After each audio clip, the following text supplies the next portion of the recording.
जो पिछड़े हैं उनके दिमाग में जो आरएसएस ने, जो हिंदूवादी शक्तियों ने उनको बना दिया है कि आप राम के वंशज हो, आप फलाने वंशज हो, डिकड़े हो, तो उनके दिमाग में वही चल रहा है। राजपूत बने हुए हैं, क्षत्रिय बने हुए हैं और उनको भी बड़ा आनंद आता है क्षत्रिय बनने में। इस देश के पिछड़ों को काशीराम जी ने बताया था, लेकिन वो आज तक समझे नहीं। हम इनके पीछे, मुलायम सिंह जी के पीछे, अखिलेश यादव के पीछे हमारे लोगों ने पार्टियां सरेंडर कर दी इस चुनाव में। वो कह रहे हैं जी हम तो अखिलेश जी के साथ जाएंगे, हम तो उनके लोकदल वाले के पास जाएंगे। तो हमारे नेताओं को समझना चाहिए। देखिए, बाबा साहब कहते थे कि किसी कमजोर और ताकतवर के बीच में ना बराबर की दोस्ती हो सकती है, ना बराबर का समझौता हो सकता है, क्योंकि ताकतवर तो अपने आप को ताकतवर समझ रहा है ना। बहन मायावती जी को दोबारा बैठ करके मंथन करना चाहिए। जो उसमें ब्राह्मण नामक जो पुष्य मित्र सुंग घुस गया था, उस पुष्य मित्र सुंग से वहां उसको बाहर निकाल करके दोबारा उस बहुजन समाज पार्टी को इकट्ठा करके लेकिन जो पिछड़े हैं उनके दिमाग में भी जो आज तक जो मनुवाद को पालन पोषण कौन करते आए हैं, ब्राह्मण सीधे तौर पे कभी अटैक नहीं करता है। ये जो पिछड़े वर्ग के जो भी वो आते हैं SC ST के अलावा पिछड़ा वर्ग, वही हमेशा मनुवाद का पालन पोषण उसको लागू करता है, इम्प्लीमेंट करता आया है। वही अपने आप को स्वर्ण समाज समझता, और स्वर्ण है भी। स्वर्ण का मतलब होता है ब्राह्मण, क्षत्रिय, वैश्य और शूद्र। ये स्वर्ण जो वर्ण व्यवस्था के अंदर आते हैं वो स्वर्ण है। और इस देश का जो SC और ST है, जो अनटचेबल्स थे, वो स्वर्ण समाज में नहीं आते हैं, वो वर्ण व्यवस्था का हिस्सा नहीं है। तो इसीलिए वो हम अनटचेबल्स हैं। और जो अस्पृश्य, जो भी इस देश में दो तरह का वो है जातिवाद, एक तो सापृश्य है और एक अस्पृश्य। हम है अस्पृश्य, अनटचेबल्स।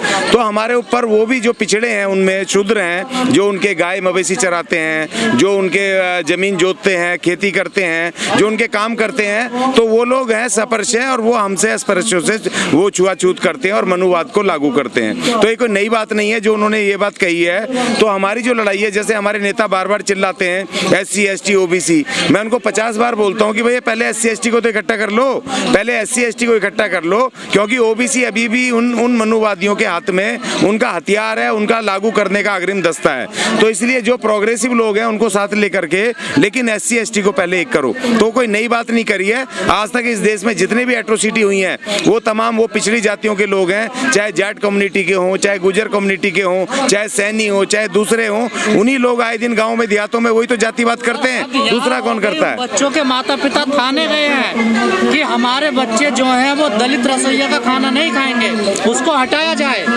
थाने जा रहे हैं, देखिए वो। हाँ, लेकिन वो थाने में कुछ होगा नहीं ना, क्योंकि थाने में तो देखो SC ST एक्ट उल्टा उन्हीं के ऊपर लग जाएगा, और जो पुलिस वाला उनकी मदद करेगा वो पुलिस वाले के ऊपर भी लगेगा, क्योंकि SC ST एक्ट तो है ना, उसमें आप ऐसा नहीं कर सकते हैं। जो दलित रसोइया है उस समय वो सरकार का एम्प्लॉई है और सरकार में जातिवाद है नहीं। आप करोगे तो आपके खिलाफ SC ST एक्ट लगेगा, क्योंकि उसको आपको करना। अगर भारत का आर्टिकल 17 भी इस बात को, अनटचेबिलिटी को, इसके खिलाफ बोलता है, और उसमें प्रावधान है कि इनके खिलाफ आप सजा का प्रावधान करो, सजा करो जो लोग अपने आचरण में अनटचेबिलिटी लाते हैं। ये भी अनटचेबिलिटी का वो है। और SC ST एक्ट हमारा वो सेक्शन 3 उसमें साफ साफ कहता है कि अगर अनटचेबिलिटी का कोई कार्यक्रम है तो उसके खिलाफ उसमें केस दर्ज होगा। 85 का नारा कहाँ गया फिर ये?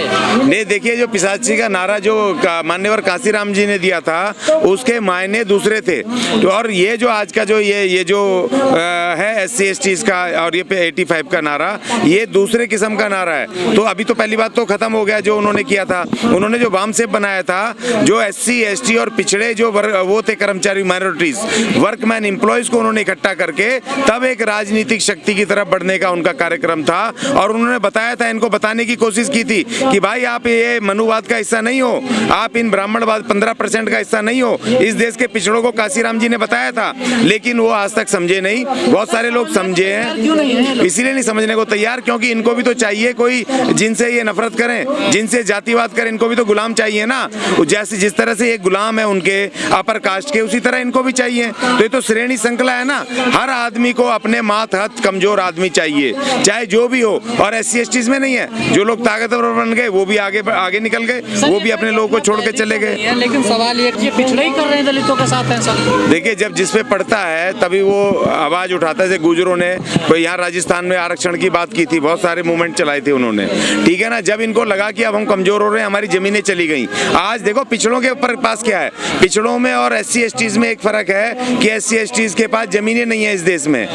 SC ST के पास और इनके पास पास क्या है, इनके पास अपनी खेती की जमीनें हैं, ये थोड़े से मजबूत हैं, आर्थिक मजबूत हैं, इनकी अपनी खेती है, जमीन है, तो इसलिए ये भी सोचते हैं कि हमारे पास जमीन नहीं है, हम इनके ऊपर काम करने पे आता, हम निर्भर हैं इनके पास दाल रोटी खाने पे, रोजी रोटी कमाने पर, और दूसरे थोड़े गंदे पेशे हमारे ऊपर थोपे गए, जिसकी वजह से ये हमारे ऊपर ये इस तरह की एट्रोसिटी, जातिवाद और ये अनटचेबिलिटी इस तरह की करते हैं। और दूसरा, हिंदू इनको बना दिया है उन्होंने, ब्राह्मणों ने, उन्होंने कह दिया कि भाई आपने जी शर्म आती है बहुजन बोलते हुए, 85 की बात करते हैं, जब ऐसी घटनाएं सामने आती है तो बहुजनों का नारा देने वाले शर्म नहीं आती है सर? देखिए बहुजनों की, देखिए हमें शर्म इसलिए नहीं आती है क्योंकि काशीराम जी ने जिस परिवेश में बहुजन शब्द का इस्तेमाल किया था, उन्होंने बताने की कोशिश की कि भाई SC ST माइनॉरिटी मतलब जो यहाँ का सिख धर्म हो, चाहे यहाँ का इस्लाम हो, चाहे यहाँ की क्रिश्चियन धर्म हो, वो तमाम इस देश के जो अनटचेबल्स हैं उन्हीं से कन्वर्जन होकर के वो तमाम बना है। तो उन्होंने कहा SC ST OBC माइनॉरिटी क्यों, वो SC ST मतलब शूद्र हैं, और माइनॉरिटी में भी हमारे लोग हैं सारे धर्मों में। नहीं सर, मान लिया जाए ब्राह्मण सवर्ण राजपूत ठाकुर करे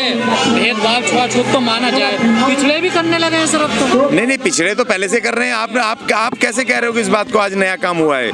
पिछड़े पहले से कर रहे हैं, और पिछले के नेताओं ने, हम पिछड़ों के नेताओं के पीछे भागते हैं, हम इनके पीछे, मुलायम सिंह जी के पीछे, अखिलेश यादव के पीछे, हमारे लोगों ने पार्टियां सरेंडर कर दी इस चुनाव में। वो कह रहे हैं जी हम तो अखिलेश जी के साथ जाएंगे, हम तो उनके लोक दल वाले के पास जाएंगे। तो हमारे नेताओं को समझना चाहिए। देखिए बाबा साहब कहते थे कि किसी कमजोर और ताकतवर के बीच में ना बराबर की दोस्ती हो सकती है, ना बराबर का समझौता हो सकता है, क्योंकि ताकतवर तो अपने आप को ताकतवर समझ रहा है ना। जिस दिन इस देश के SC ST बराबर आ जाएंगे शिक्षा में और अपने उसमें आर्थिक रूप से मजबूत हो जाएंगे, तब इनके साथ हम बराबर का गठबंधन करेंगे। अभी तो आप उनके पीछे भाग रहे हो। हमारे नेता क्यों भाग रहे हैं भाई पिछड़ों के पीछे? पहले अपने समाज को तो इकट्ठा कर लो। तो मिशन अपने समाज में चलाओ ना। 66 जातियां हैं, शेड्यूल मिशन चला रहे हैं। नहीं, वो खाली प्रतीकात्मक है, वो प्रतीकात्मक है। आपको अपने ऊपर विश्वास नहीं है, अपने नेताओं पर विश्वास नहीं है, और हमें ये कहते हैं देखिए जहाँ पर गलतियां हुई हैं उनको सुधार करना चाहिए। बहन मायावती जी को दोबारा बैठ करके मंथन करना चाहिए। जो उसमें ब्राह्मण नामक जो पुष्य मित्र सुंग घुस गया था, उस पुष्य मित्र सुंग से वहाँ उसको बाहर निकाल करके दोबारा उस बहुजन समाज पार्टी को इकट्ठा करके, और सबसे पहले जो सोशल इंजीनियरिंग होनी चाहिए। 66 जातियां हमारी शेड्यूल्ड उत्तर प्रदेश में, प्लस हमारी ST की जातियां, आदिवासी जातियां हैं, उनको इकट्ठा करके पहले सोशल इंजीनियरिंग करो और अपने लोगों को ताकत में लाओ, उसके बाद इन पिछड़ों से गठबंधन करो। ये मैं कहना चाहता हूँ। तो सर ये जो आंदोलन आप लोग चला रहे हैं, क्या जागरूक नहीं कर पाए पिछड़े लोगों को आप लोग? नहीं, हम उनको बराबर, क्योंकि देखिए आप हमारी स्थिति जो है समझाने की कोशिश कर सर, नहीं समझाने की कोशिश कर रहे हैं, हम साथ में गठबंधन में भी आ रहे हैं, लेकिन अपने साथ नहीं रखना है। हम बार बार कह रहे हैं कि आप गठबंधन करो, उनको अपने साथ मत रखो,